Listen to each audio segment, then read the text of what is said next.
Let's get the party started, dude. You ready? Let's do it. Absolutely. Let me. I'm gonna give Rod a quick intro, everyone. Oh, Tyson, dude, Tyson, you joined just in time, my man. Good to see you. Good to see you. Okay, we're gonna get started, y'all. So, a couple things here. You're probably gonna have a lot of questions as we go through this, and we want to try to answer as many of them as we can. So, the Q&A button there in the bottom of Zoom, throw your questions in there if you have them. I'm super excited to partner with ZoomInfo on this webinar. This is the first of three webinars that we're going to be doing together over the next 3 months, and I know that everyone, at least that follows me, and probably a lot of people that follow you guys, want to talk about cold calling, which is what we're going to focus on today. So I got Rob Baptista on the call today. He's a senior enterprise outbound SDR at ZoomInfo. He spent the last 5 years cold calling at a variety of different companies. And so we're going to be picking his brain a bit. And Tyson Chang's on the call as well. He's senior manager of sales development and operations at ZoomInfo. And he's one of the first 10 SDRs on the team, dude. So he's sort of one of the ZoomInfo OGs. But Tyson, Rod, excuse me. Good to have you guys on the call today. Yeah, awesome to be here. Excited to be here, Jason. Glad I just made it right on the dot. So glad I can be here. No, you're good.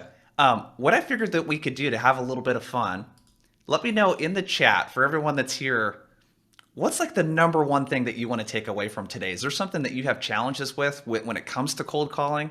Is there something that you want to learn from these two about cold calling? Let me know in the chat. Get as specific as you can. Yeah, attitude, objection handling. These guys definitely have a lot of new ideas that they're going to share with you. Absolutely. Any of this surprising to you guys? No, this hopefully maybe Rod can attest. Sounds a lot like our onboarding process. Yeah. So definitely, it was 27 meetings. Definitely can talk through that. Somebody's Marcy Labor's talking about the all set objection, which is very similar to like the not interested, not right now, we're all good. That's a great objection to have a handy way to handle. Man, this is crazy. We have almost 600 people on, by the way, so we got a healthy sized group today. This is great, you guys. Loving the engagement. Let's sort of get started here. I want to talk, like, before we get into the tactics of making the cold call, handling the objections. Tyson, I want to direct this first question over to you. One of the things that really stuck out to me when we were prepping for this is how you train and onboard new SDRs. And one of the things that you don't do is give them a bunch of tier 3 accounts or C priority accounts to just, kind of work through their learning curve on. Can you tell us more about that to get us started? Yeah, I mean, as a business, right, mitigating risk is important. And we onboard people like, Rod, right, full confidence. Rod, I could put on the phones after a few weeks. He actually worked at one of our competitors. But still, we want to make sure that, Rod is up to speed and having the right conversations with the right people and also mitigating the risk for the business. So we would find some low risk stuff, right? People that, we call them resets. So people that maybe no-showed a meeting and just saying like, hey, why don't you just get comfortable in the systems, get comfortable in the process, having the conversations and sort of, try to figure it out. And our goal in onboarding in their, I want to say their 8th day is to have a conversation with the prospect. And that conversation with the prospect on their 8th day really sets the tone because, I'm sure they're like palms are sweating and they're like really nervous to get on the phones, but they get that call and then we instantly start talking about feedback, right? What did you do well on that call? What didn't do well on that call? Versus in my previous roles, it would take me a month and a half if I make that first cold call. And at that point, all this knowledge there, then I had like one call to reference and record. So our goal on onboarding is to get people on the phones as quickly as possible to make sure that, they have good conversations. We're also mitigating risk to the organization, but they're also going to develop that much faster. Yeah. So I think this is something that's super crucial. And when I work with teams and I see the onboarding and I'm like, why is it taking so long for them to just pick up the phone and like start actually doing the job? Because it's sort of when you learn the most, Okay. So in terms of mentality, and Rod, I'll direct this one over to you. Are there any ZoomInfo principles, mentalities, anything like that when you think about how we cold call, how we outbound, how we prospect? Is there anything like that that you guys can share? Yeah, I think one of the things that really struck me when I joined ZoomInfo was how much our mentality here is just try it, just call them, and as an SDR, there's always that sort of balance of like, is it the right timing? Is this the right person? Do I have the right information? Just give it a shot. Worst case scenario, you'll call the wrong person. They won't have budget. Like the worst case scenario is that you'll be told no, which kind of happens all the time anyways. And it goes a long way, and it goes along the lines of what I've seen, some of the best thought leaders in the space are always talking about being uncomfortable, or being comfortable with being uncomfortable, right? If you know that like you don't like calling people early in the morning, or you don't like talking to C-level executives, like acknowledge the areas where you have that discomfort, and then just find a way to push beyond it, and to just call them, to just give it a shot. And the more you do it, the easier it gets.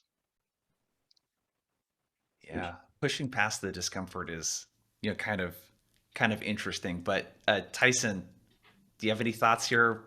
Things that at ZoomInfo, that principles behind how you approach prospects, what you guys believe in, that sort of thing? Absolutely. I think detaching yourself from the outcome, super important. Kind of going off what Rod said, getting comfortable being uncomfortable is knowing that in sales, you sort of have to be irrationally optimistic. And training your mind to think that way is really hard. It's very counterintuitive, but you're going to lose 95% of the time. That's the reality. And you have to face that. The sooner that you can face that, the more comfortable, the happier your job's going to be. So we think about detaching yourself from the outcome. Really stop worrying about booking the meeting and just start finding people you can and can't help. If you go in with that mindset, if they don't think that you can help them, cool, right? You found someone that you can't help. Right, but you are going to find people that you can't help, and that's what is super important. And then I think going on top of that, getting comfortable being uncomfortable. There are ways to definitely be comfortable cold calling, and a lot of that I think has to go with like learning a framework and a process for cold calling, and then practice. Right, the more you practice, the better you're going to get at it. The more it comes naturally. I always tell people when they role play with me, I sort of have this this history of being the objection, the objection machine when I role play with people. That's because I always tell people I want our role play to be the hardest call that you ever have, right? So when you go into those conversations with prospects, you're like, you know what, it's not going to be as bad as role playing with Tyson. I feel way more comfortable, way more prepared to overcome those objections. Now, definitely give them wins and highlight a lot of the positive things, but those are some of the things I would add. Yes, I love that. So again, a couple people are pointing this out in the chat, the detaching from the outcome. And you said to be irrationally optimistic. Is that what you said? I love that, dude. It's like you have to wrap your head around the fact that you're going to fail 90% plus of the time, typically, when you're doing outbound, and like being okay with that. Is there any type of stuff that you guys talk about? Let's just sort of open this up for either of you. Call reluctance, is that something that you guys talk about? Is that something that reps sometimes deal with? How do you guys approach call reluctance?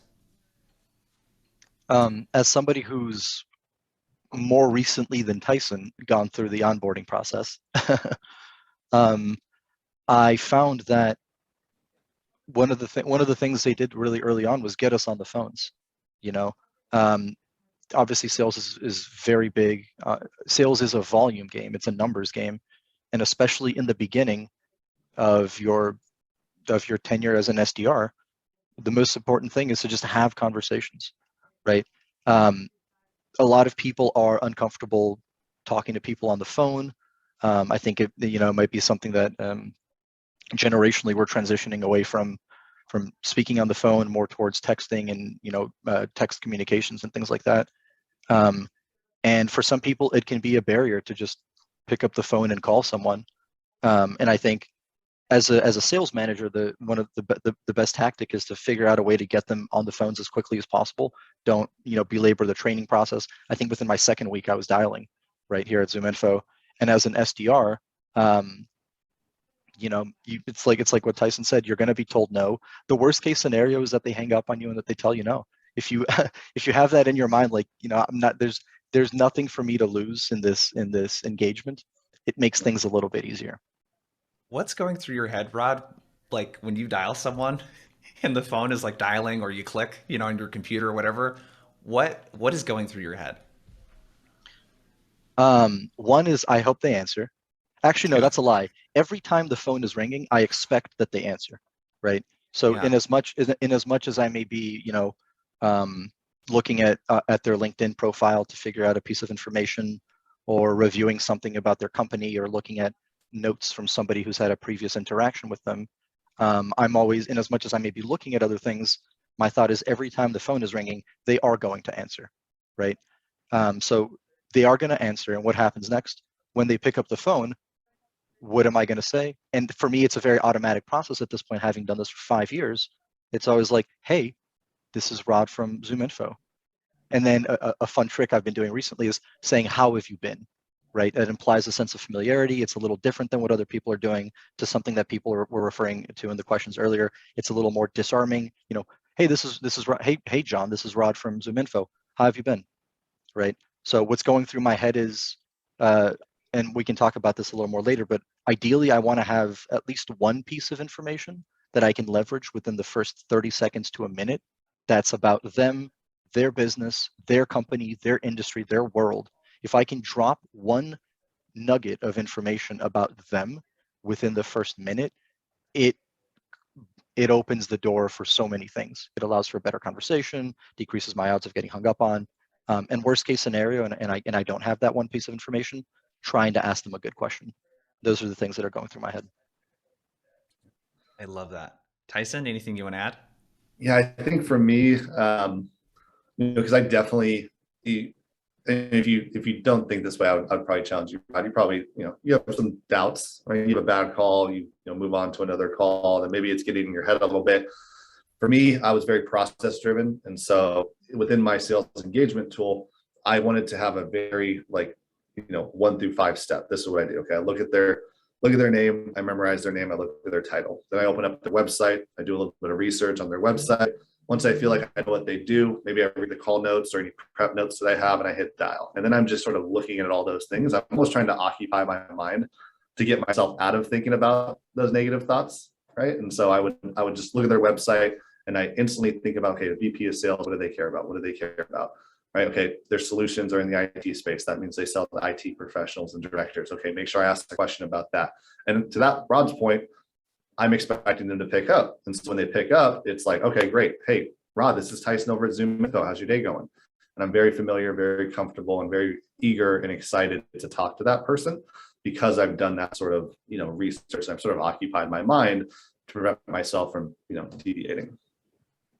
Yes. So the reason why I wanted to talk about prep is I feel like that's a big part of call reluctance, is when you go in and you feel like you don't know that much and you can't talk about the prospect.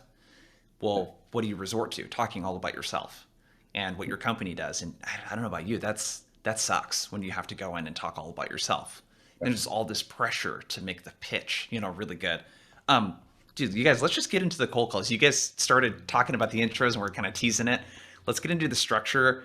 I want to start with tonality. Does anyone else here let me know in the chat, like when Rod talks in his opener, you're just like, damn, he's smooth. How do you guys think about tonality, pace of delivery, and how important is that in that first, 10, 20, 30 seconds? You're making me think back to when I started as an SDR. And as context for everyone, before I got my first job as an SDR, I didn't know what business to business meant. I'd never heard of sales development. I was a catering supervisor at Panera. Like, this was a completely foreign world to me. And every time I called anybody, it'd be like, hey, especially if it's a VP or a director, be like, oh, hello, sir. My name is Rod, and it's like, it's a very scary experience in the beginning. And a really small thing that I would do is, after I said hello and I was just like, hey, this is Rod from ZoomInfo, how's it going? After I said hello and I was just waiting for them to reply back or whatever, I would take a moment and I would just like breathe only through my nose real slowly, and just be like, all right, they answer the phone, calm down a little bit, right? Master your jitters, and then get into it. So the breathing, and then one last thing. Can we highlight? Oh, go ahead. Go ahead. I was just going to say either breathing, or what other people in my company used to do is after they said hello or their initial line, they would mute the phone. They would mute themselves so that the other person, so that they wouldn't interrupt, and they could just take a moment to just collect themselves. Yeah, you hit on something I just don't want to gloss over that I think is super important.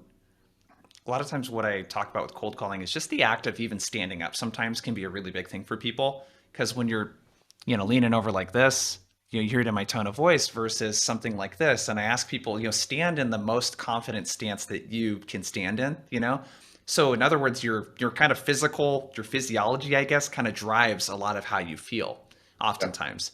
And just doing a breath. So I don't know about you guys, every time, like the first call of the cold call block, my heart's like, going like this, right? And just taking that breath and being like, hey, Rod, Jason with Blissful Prospecting, how have you been? And then like taking that breath, I think is really, really clutch. So I didn't want to gloss over that. Tyson, looked like you were going to, sort of add something. Tonality, pace, first 10, 15, 20 seconds. What are you thinking? Yeah, just to touch on what you talked about, the physiological effects that you can manifest by standing up or even smiling or looking into a mirror. I remember my first manager, which I think maybe on the call, I just did a quick search on the participants at my first job, told me to look into a mirror when I was cold calling, and it was so awkward, but it really forced you to master, like, and even on Zoom calls, like I'm very animated with my hands. I always remember in the office, you could always tell when I'm on a call because I would shoot up out of my desk and start pacing back and forth with my headset. And I required a wireless headset because I was, pulling the cord out sometimes, but super huge. Tonality, pace, things like that. I always used to, one of the things that, one of my previous managers taught me as well is like, you kind of have to treat it like you're an actor at times, like the do, re, mi, fa, sol, la, ti, da, when you warm up in the morning. And so I would sit there and, before I'm getting my coffee, hey, this is Tyson over at ZoomInfo. Hey, Tyson Chang over at ZoomInfo, how's it going? I just practice it 100 different ways. And so that opener, I could, number one, react a little bit better to that individual. And they go, hello? It's like, hey, this is Tyson over at ZoomInfo versus this is Tyson. Like, hey, Rod, this is Tyson over. Like, I could just react a little bit better and I can match their tone and pace quicker. But from the get-go, right? I always want to be as energetic and excitable as possible because people are less likely to be mean or negative to someone that is positive and, excited to talk to you, right? It's super hard. It takes a very special person, which we've all ran into in sales every now and then, but it's that much less likely to happen. Yes. I love this. And the why behind this, you guys, is I really, like, if you mess up that first 15, 20 seconds, you're going to usually get a lot of objections after that, or someone's just going to hang up on you. And what I'm hearing from both of you guys is we want to do the opposite of what any kind of telemarketer would do. I want to sound very confident, very positive. I'm going to smile. I'm going to ask them how they're doing. I'm going to be very slow, deliberate. I'm going to sound like a peer, not like a telemarketer. So let's kind of keep this going. And Michael Ashman, I see your question in the Q&A. What's up, Michael? We're sort of getting to this. How do you start the call off on the right foot in the first minute? So it sounds like you guys are fans of asking the person how they've been. How are you doing today?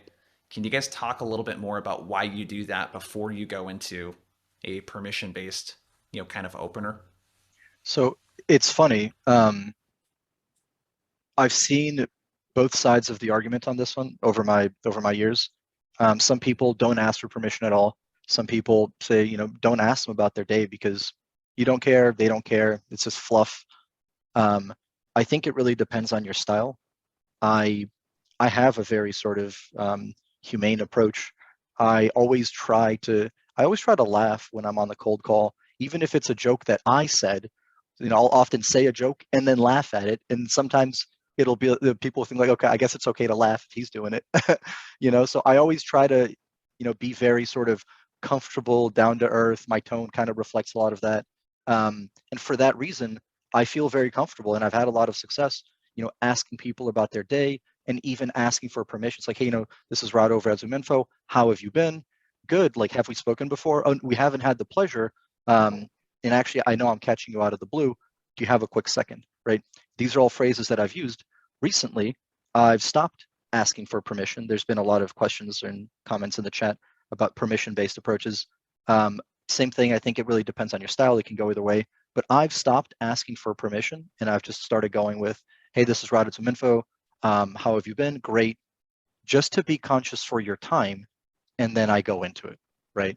Or, I was doing some research, and then I go into it, or something like that. And I think there's a good argument to be made that asking for permission gives them the out of being like, hey, do you have a second? It's like, oh, actually, no, like I'm running into a meeting or doing this or whatever. And in my head, it's always like, if you couldn't talk, then why did you pick up the phone? Interesting. Yeah. The reason I ask the how are you doing thing is I think a lot of people like me, the sort of talking heads in sales, the consultants, the trainers, the coaches, will tell you not to ask people how they've been or how are you doing. And a lot of times, I had a client that she would ask every single person, how are you doing today? And her voice was just, she sounded like a super friendly person. And every single time people would be like, I'm doing really good. How are you doing? She never got shut down, asking that question. So Tyson, where do you stand on permission-based openers? Yeah, I'm a big fan. It's what got me to my role right now. My usually go-to line was, hey Rod, this is Tyson over at ZoomInfo. How's your day going? And one of the things that I would just add when you ask that question, people typically ask, not too bad, how about yourself? And a lot of times, like a deer in the headlights, where a waiter comes over, it's like, hey, enjoy your meal, and you're like, you too. You're like, I don't know why I said that, right? It's like, obviously you're not going to enjoy a meal, or have a good workout when you come to the gym, and it's like, you too. And it's like, it's just you're not thinking about it the right way because you're nervous. Making that for like, no, my day's going pretty good. Could be a little bit better. It's a little cloudy here in Vancouver, but I'm actually really glad that we're able to connect. The reason that I was calling, I was hoping to grab 15 minutes on your calendar to talk about ZoomInfo. But before I do that, are you familiar with ZoomInfo at all? Does that name ring a bell to you by chance? And hopefully by having that upfront contract of saying like, this is why I'm calling, I'm going to ask for 15 minutes on your calendar. To Rob's point, we'll give them the opportunity to sort of say, hey, Tyson, I'm really not interested in a cold call right now. We never spoke before. Like, okay, no worries. Would it be okay if I shot you over an email and I highlighted the reason I was reaching out and how I think I could help your business really grow top line revenue? Sure, go for it, right? Or they say, ideally that curiosity sort of takes over. It's like, okay, why do you want 15 minutes on my calendar? What do you do? And we're selling to sales leaders and we're selling to marketing leaders. So we have the benefit of the doubt of, talking to ourselves in a sense, in a lot of ways. But that upfront contract at 15 minutes has been my go-to. Rarely do I ever have anyone say like, no. I can't even remember the last time. Normally they'll say like, no, what does ZoomInfo do? And that I think is the major inflection point. I'm sorry if I'm skipping ahead there, Jason, in our prep, but that is like a big inflection point in every cold call, right? If your instant reaction, and we call this term hitting softballs, here at ZoomInfo, which is anytime a prospect says anything that makes you want to start talking or pitching, you probably shouldn't.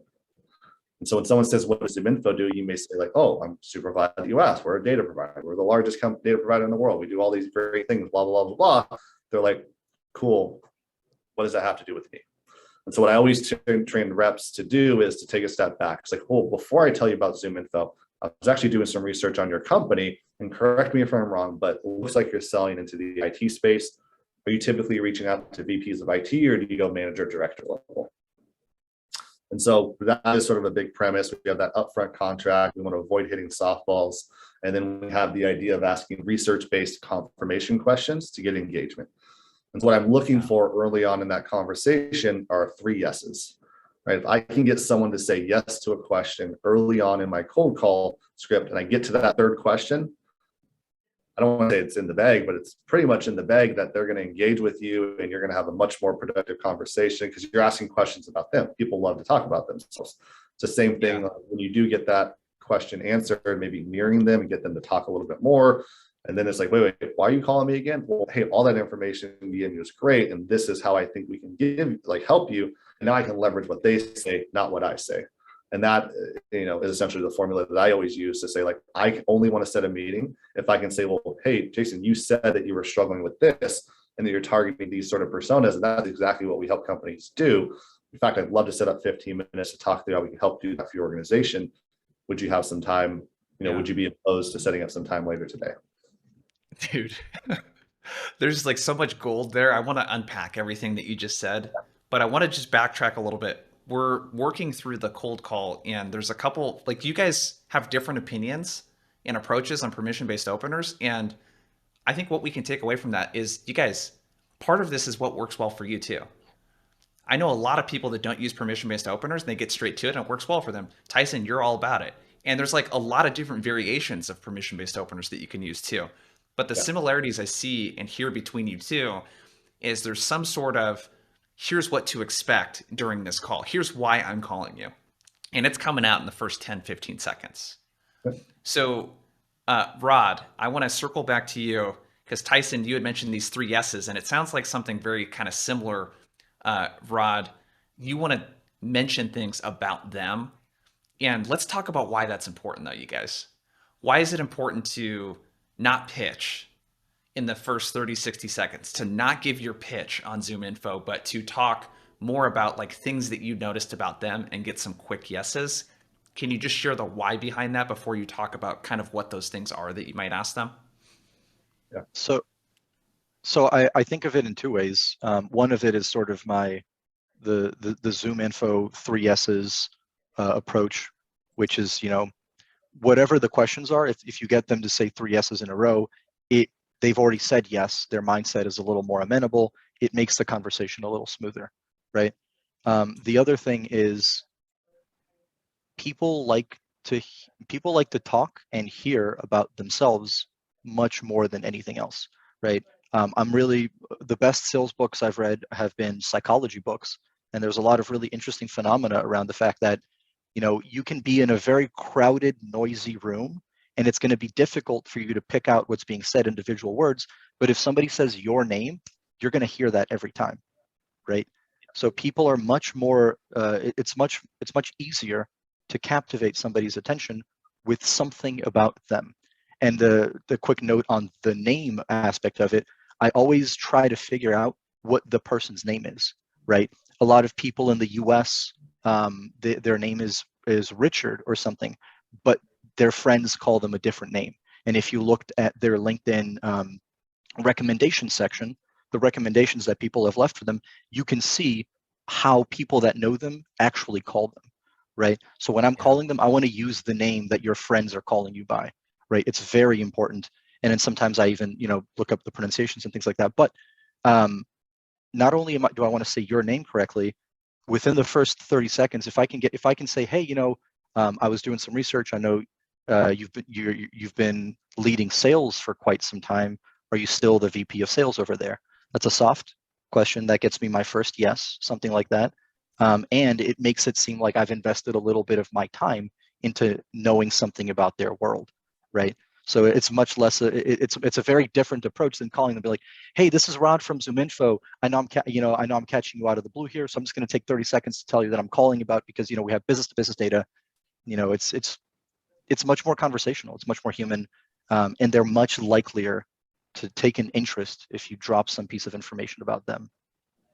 Yeah, and also, so I think there's a couple things because you mentioned psychology, the self-disclosure principle.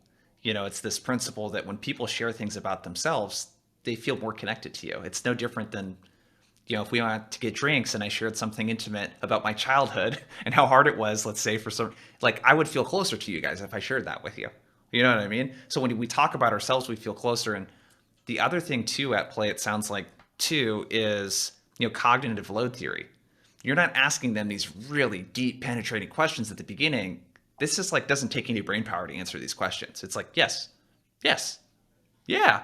I mean, even doing it right now in that setting, when I said yes 3 times, I'm like, yeah, I feel a lot better about talking to you right now, when I do that. So big thing, we don't talk about or pitch what our thing does. And even if someone asks, we still redirect it, Tyson, to your point, we redirect it to the research that we did to get them to give us those micro yeses. Yeah. Very cool. Okay. I'll go ahead, Tyson. Looks like you're going to add something.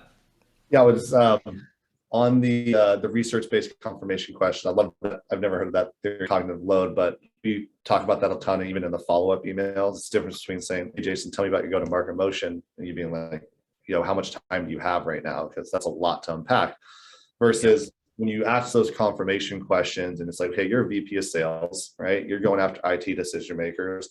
A lot of VPs of sales that I talked to, and we recently brought on board to ZoomInfo, they were really struggling to identify when these decision makers were actively in the market. Is that something that you feel like your team's experiencing right now? And then, so I'm always starting with the problem, right? To your point, avoid the pitch, start with the problem, like, yeah. And y'all may be thinking like, well, Tyson, that's just a shot in the dark. It absolutely is, right? But it's a better shot in the dark. So they know, actually, we're not struggling with that. Well, that's awesome. How has your company solved that? Because that's something that we're always looking to learn more about ourselves. And so having a good pivot, and the idea of these research-based confirmation questions, and a good theory that I've really started to focus on our enterprise team is like, don't ask questions that you don't like the answers to. Right. So if you're prepared to ask a question, you're like, I really hope they don't say this because I really don't have a way to pivot, then you should think of a different question or role play how to pivot that question. But on the leading with the problem, talking about the solution, the product will take care of itself. So that would be my advice, is like, stop talking about yourself, stop talking about your product, talk about problems that the product or solution, or sorry, talk about problems that people in their space based on your research face, talk about potential solutions, and then they're going to say like, okay, well, that's a cool solution. What can do that for me? Well, that's why I'm called, right? ZoomInfo can solve that for you. My product can solve that for you in this way. Yeah. Really interesting. And we connect more on that, right? And that's sort of the feeling. I always talk about asking questions of, we've maybe had this in sales. If you ever ask a question so good and you're like, you know what, Jason, I didn't think about it that way. That, can we loop in my VP to that conversation? Like, that is always the moment I'm trying to get to in a cold call. So it's like that high of high in sales where it's like, they just sold themselves. I just asked such a great question that they sort of, led to the idea like, yeah, I think I need to explore this further. And that is sort of the cold call bliss or nirvana that we're all trying to get to. Yeah. It's the anti-pitch. It's getting them, it's talking about the problem and like fixes for it and just saying, we can help you do that, versus ZoomInfo does the XYZ. And it's a, where do you go from there, Okay, so we've done the cold call, we've done our permission-based opener, we've sort of gotten these 3 micro yeses, redirect this back over to you, Rod. What happens next in the call typically after that? So there's 2 approaches that I try to take. Where I either, after sort of getting the 3 yeses, dropping a little, sprinkling in some information, whatever that may be, something about them, I either try to ask a really good question that they're going to want to answer, or I try to transition to ideally a very targeted what we used to call value proposition, right? So in the first situation, a good question. If I'm calling a vice president of sales, right, and I want to ask them a question about their business, something that they're going to answer. One aspect of asking a good question is something called client voice, which is just introducing your ideas as though they're coming from somebody else, right? So when I have an idea, instead of saying like, hey, I think that business to business data is really valuable for vice presidents of sales these days, that's much less compelling than if I say, from speaking with other vice presidents of sales, they're telling me business to business data is valuable, right? Even though it's actually my thought, I'm putting it almost into the words of one of their peers. And it's super easy and interchangeable to do that with whatever title, whatever role, whatever level of the organization, right? So if I'm going the question route, from speaking with whatever your title is, they're telling me that, and then I usually like to ask a good question around a challenge, right? If I'm talking to an HR person, an easy challenge to leverage is the fact that the labor market in the US is very tight right now, and everybody's kind of competing for the same talent. So, hey, from speaking with HR leaders, the labor market's super tight. How's that affecting you? And then at the end of my question, I want to have an open-ended. I want my question to be open-ended. I want it to be like, how is this affecting you? What are you doing about this? How is this relevant for your organization? As opposed to like a yes or no, close-ended kind of question. That's very important. If I'm going the question route, and if I'm going the value proposition route, it's like, hey, it sounds like you don't have a lot of time here. The purpose of my call is to find a better time to connect with you. I know I'm catching you, running to a flight or whatever. And we're speaking with a lot of other, whatever your title is, in speaking with a lot of other, whatever your title is, they're telling us, one or two challenges about the industry or the role. And that's exactly why we exist. We exist to help them with some of these things. I'd love to, clue you into some of that as well, right? If you really have to stick the landing in a very small amount of time, that's one way to do it. Got it. So a couple things I want to highlight there. The question that you're asking, I call it question stacking, is the framework that I teach. You're stacking context in front of the question. So you don't just say, how are you dealing with a labor market right now? I talk to a lot of your peers, and here's what they tell me. They're dealing with this thing. And I know, because we talked about this in our last call, customer voice is something, use your customer voice is something that you guys talk about a lot at ZoomInfo. You never talk about ZoomInfo unless it's through the lens of a customer or through the lens of how a prospect might talk about this challenge. And it lends credibility, like you said. Yeah, God, it's one of those really obvious things, when you think about it. But when you say people like you do this, or you're able to drop in some social proof, folks from companies like X and Y that we work with are focused on these things. It just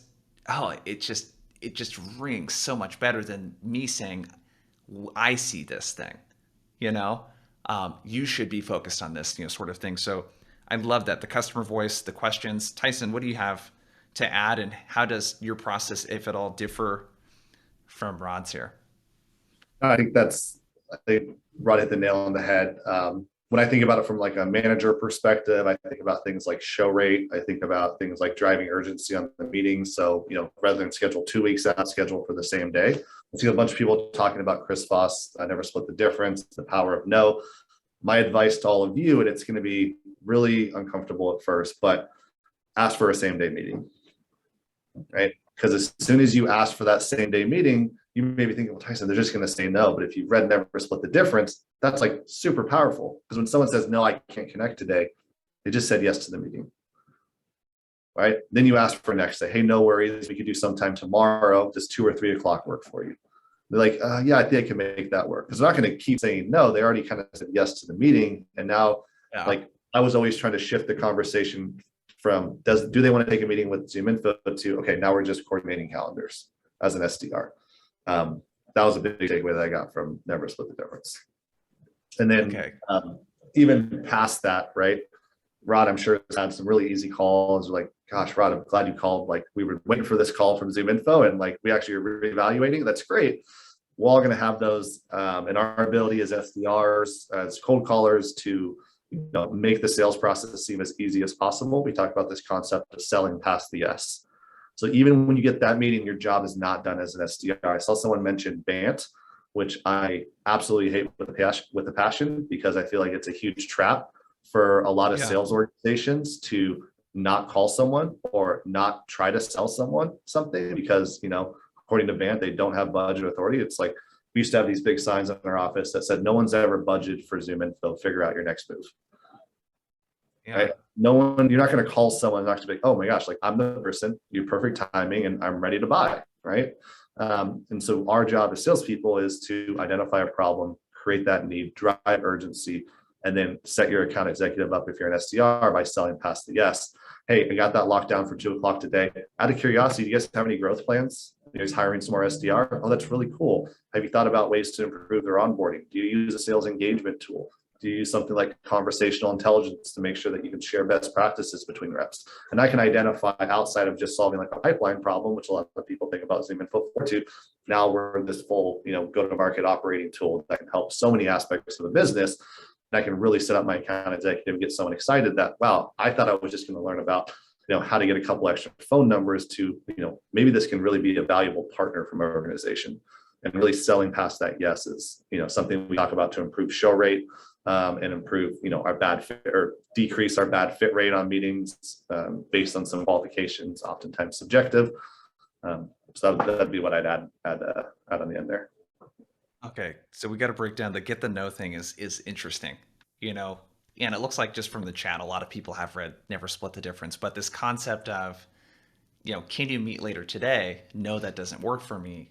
They're indirectly agreeing, like they've already decided in their head that they want to meet, just that later today doesn't work, and you're going for that no, which really kind of makes the person feel more like they're in the driver's seat, even though you're kind of the one asking the questions.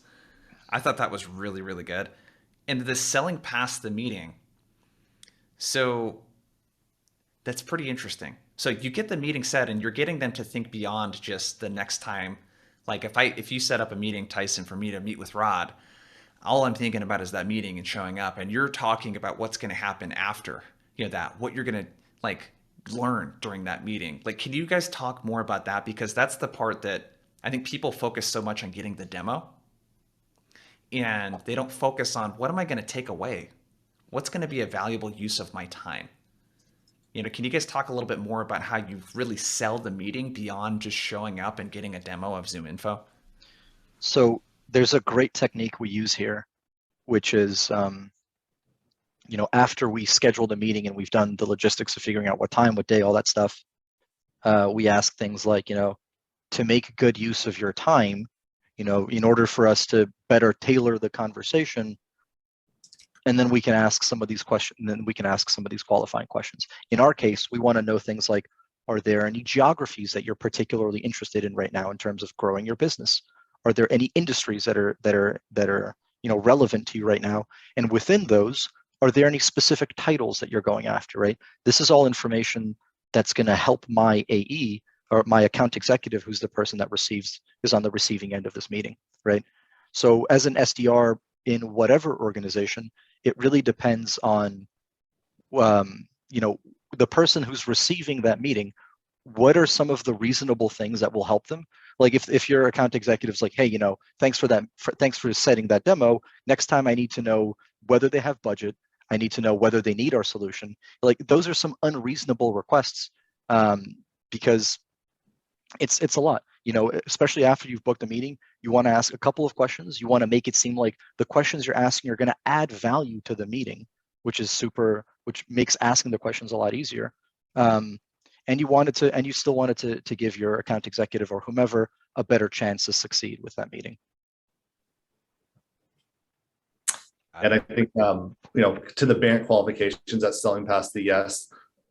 While they may say, you know what, we're already with the competitor, so we're probably not going to be able to move forward, but we're interested in checking it out, right? Maybe BANT may say like, okay, I don't want to set that then, my AE doesn't want that call. Or it allows me to pass those notes to my AE, say like, hey, we really need to identify the gaps in their current data provider or their current solution provider and make sure we fixate on that, because that is going to be the value that we can provide within that gap is going to be the reason why they double down on their investment with another tool in the same space, or why they maybe say, hey, you know what, I know we're spending money here, but this can plug gaps and this is the ROI that we're going to get. And it's important that we solve that because it's going to help our business. So that selling past the yes allows you to do that. It also sets up the account executive for success and will improve your show rate, because you're not just setting up a meeting to check it out or get a free trial. You're setting it up to like really learn more about, to Rod's point, what other customers in the space are doing, what ZoomInfo is doing, or how we can help them solve some problems. Yep. And in the same vein as the not interested objection, a lot of times people are just like, yeah, send me an email, right? The selling past the yes questions of what is whatever qualifying questions, whatever information you want to uncover for your account executive, you can ask those in that situation as well. Somebody's like, yeah, just send me an email. You can be like, okay, just to make this relevant for you, what geographies are interesting to you right now? What are some of your target industries? What titles are interesting to you? And then if they answer those questions, you can turn that back and be like, hey, that's why we want to meet, so we can cover this for you. And you can use that information you uncovered to make that meeting more sticky. Like to Tyson's point, it increases your odds of having it occur. Love it. Well, let's spend the last part here talking about objections. Yeah. So how do you guys think about objections? I sort of look at them in two, kind of areas. There's kind of the objection to being interrupted, right? To being cold called. And that's the not interested. It's the reflexive, kind of responses that people give. And then there's stuff that's a little bit more legitimate, but how do you guys think about objections? Is there a framework that you guys think about with this? And I'll go ahead and kick it your way, Tyson. Yeah, definitely. I had a framework I live by. It's called RIO. It's WRIO. It stands for Welcome, Restate, Isolate, and Overcome.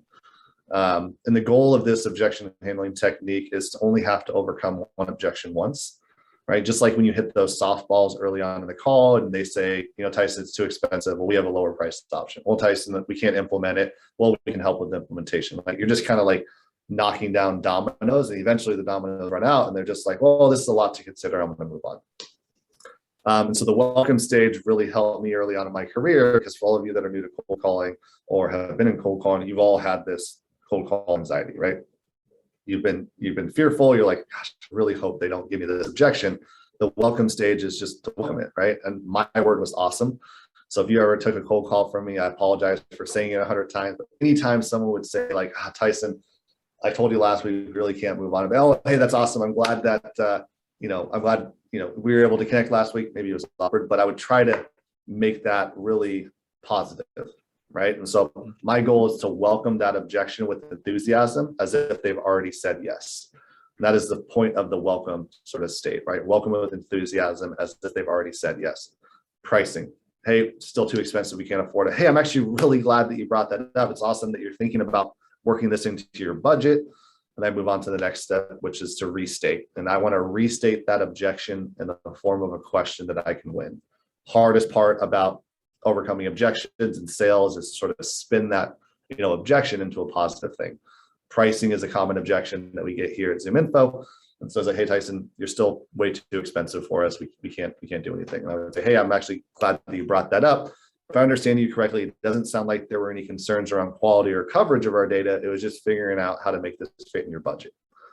And so I'm sort of isolating that objection, because I want to, before I overcome it, I want to make sure they don't say like, well, even if the pricing was good, your coverage was bad, or you didn't have the data that you're looking for. Maybe they say, actually, you know what? Coverage was bad in the EMEA sector. Great. So it sounds like if I could show you how we've improved some coverage in our EMEA sector and we could work a little bit on your budget, it may make sense to reconnect and reevaluate this. I don't know, Tyson, have you guys improved your EMEA coverage? Absolutely. Then I go to overcome that objection. And so really hard to apply in a call. Really great framework for overcoming or role playing and writing down the questions that you would want to ask after an objection. But that is like one of my favorite frameworks that we train on a ton here.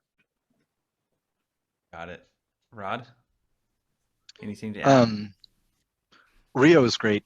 I think that Rio is something I learned here at ZoomInfo, and I think the coolest part about it is that when somebody gives you an objection, if you give them an unexpected response, like if they tell you like, oh, we don't have budget, or like, oh, we're not interested, or oh, we're using one of your competitors, they're going to expect you to, oh, okay, well, thanks for the time. But if you're like, oh, awesome, like, oh, that's great.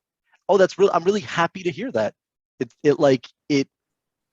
really, pivots the conversation. It changes the negative tone of where they thought the conversation was going.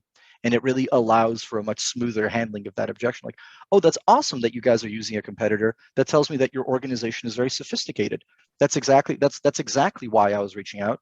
I'd be surprised if you weren't using something. And that's why I was open to find 15 minutes to share with you how people like you are finding value and seeing what we're also bringing to the table, or, something like that. But what I was going to say originally, what I was going to throw on top of that is, if somebody is objecting to you within the first 30 seconds to a minute of a conversation, one of my last companies, what we were told is they're not really objecting to your solution, to your service, or to whatever you're talking about. They're objecting to the fact that you're calling them out of the blue and you're bothering their day. They're in the middle of writing an email and you're like, hey, I have a product that you actually need, but because you're like bothering them, they're like, yeah, not interested, thanks. Nope, yeah, we're all set, thanks. So that's the importance of the first 30 seconds to a minute. If somebody objects to you within that time frame, what it tells you about the objection is that it's not really a valid objection. They're not objecting to your product, your service, or your company.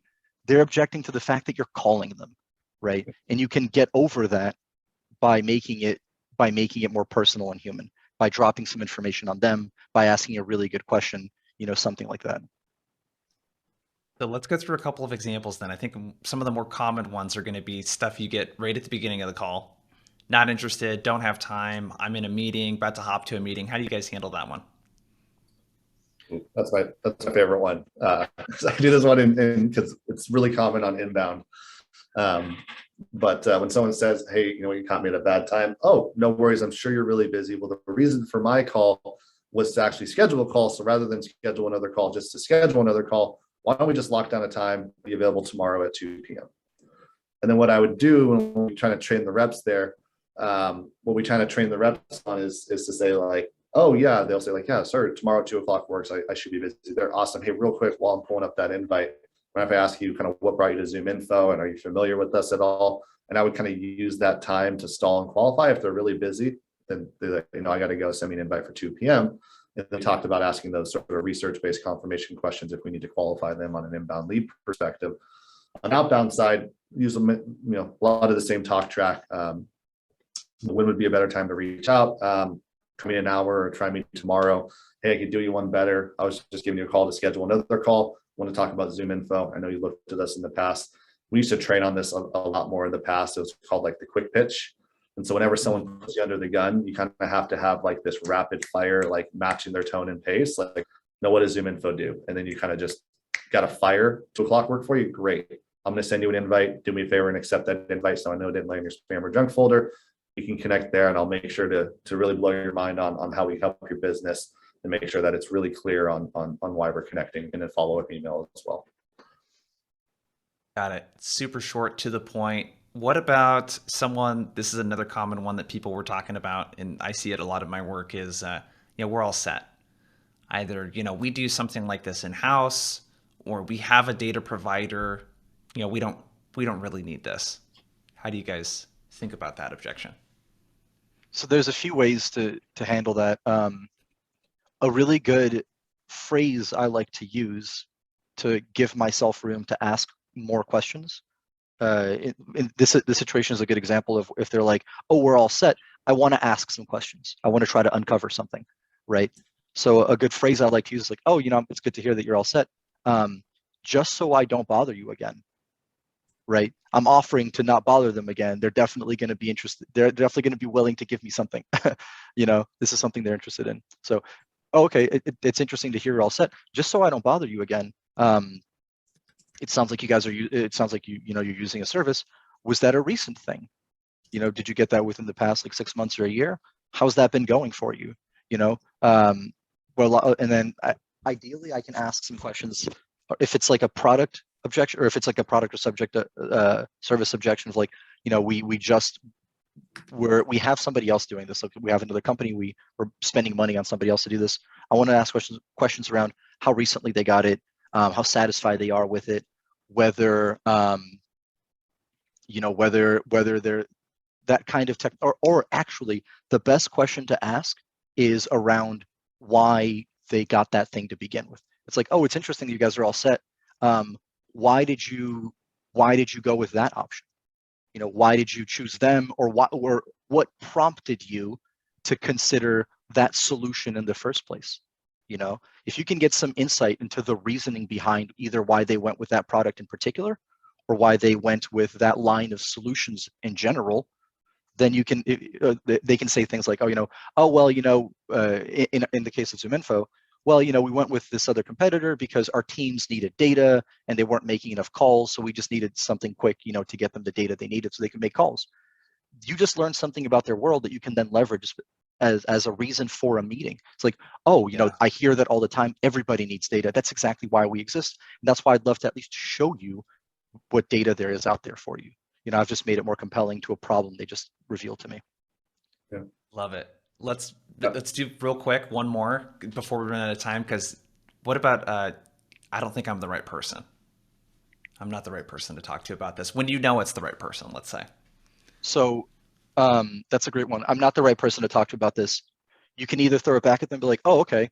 So are you not involved? So I know you're the vice president of sales. You're not at all involved with like new business or sales, right? And then they'll be like, well, so if they say I'm not involved, I'm not the right person, ask them a very specific responsibility question, especially if you think they really are. They're either gonna lie to you or they're gonna have a hard time telling you no. Or you can go for the alternative, like, oh, okay, my bad, totally in the wrong place here. Can you help me out? And somebody actually alluded to this earlier in the chat, like people like helping each other out. It's another one of those psychological phenomena. It's like, I'm so sorry for being in the wrong place here. Can you help me out here? Your company is really confusing. Who is the right person who might be more involved with, sales, marketing, HR, customer success, whatever the thing is that you care about? And then you would ask about that. And then ideally you can pump them for information. It's like, okay, so are they involved with that? Who do they report to? And then you can get some good answers, some good information from that. Love it. Tyson, anything else you would add? We're almost up on time here.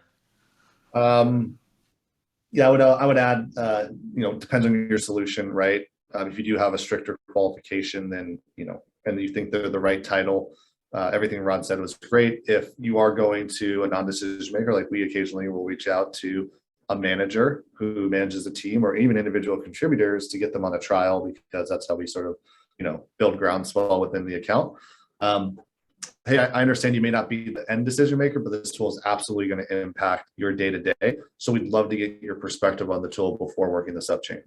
Would you be opposed to setting up just a quick 15-minute call so we can learn a little bit more about sort of the things that are plaguing your day-to-day and making you inefficient, and maybe there's something that we can help out with? And at the very end, if you could give us a referral, awesome. And if not, and it's not a good fit, we can part as friends.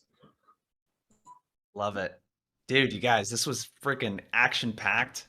I want to thank ZoomInfo again, for partnering up with us on this webinar. Are you guys cool if I drop your LinkedIn profiles into the chat so people can connect with you? Go for it. Let's do it. There's Rod's LinkedIn. There's Tyson's. Let's blow these guys up. But thank you so much, everyone, for the participation. And Rod and Tyson, dude, you guys are awesome. Thank you so much for coming on and spending time with us. This was extremely valuable for everyone. Yeah, likewise. Thank you, everyone. Thanks, Ryan. Cool. Also, all right, everyone. He booked 3 demos before this call already. So I give him a shout out. Yes. Still grinding even in the middle of a webinar. Love it, dude. All right, everyone. Have a good rest of your day. We'll see you later.